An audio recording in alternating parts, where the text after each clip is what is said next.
Hey friends, so today for your math assignment has to do with spring, the season that we all hope is around the corner and that it's going to warm up just a little bit. I'd like to see a little bit more sunshine. I don't know about you. So today we're going to celebrate the beauty of spring and everything that it brings with an Easter activity. At the bottom of your screen, you will notice on slides 3 Easter baskets across the bottom. Each Easter basket has a decimal answer. That's the answer. So it's your job to take your Easter eggs, solve the problem, and then drag them, actually click on them and move them to the correct basket. Okay?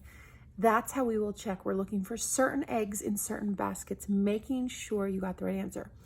If you get an answer and it is not there, then you know you did something wrong. Now, my piece of advice for you today is you know how to add. You're great at it. One of the things that you need to do is line up your decimals. Now, I want all of you to raise your hand. Raise your hand. I tell you to raise your right hand, but this is my right hand's holding the camera. So raise your hand.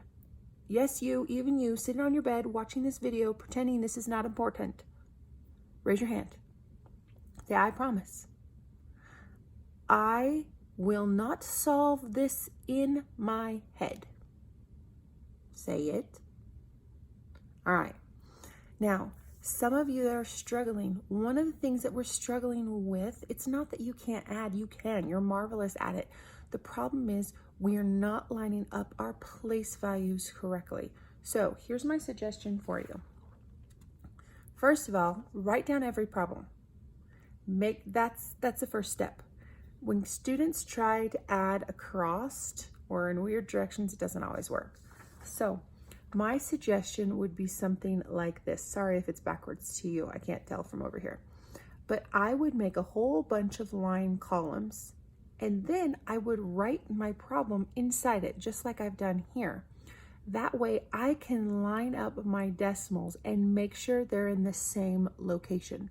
Then I make sure my ones are in the same location and my tenths and my hundredths, etc. This might really benefit some of you. So if it does, please don't hesitate to do this. Take your time. Line up the place value. There's no harm in columns. When I grew up, I loved using graph paper for my math for that same reason, because it made it easier for me to figure out where things went. Solve your problems, take the eggs, move them to the correct baskets, and enjoy a little spring break.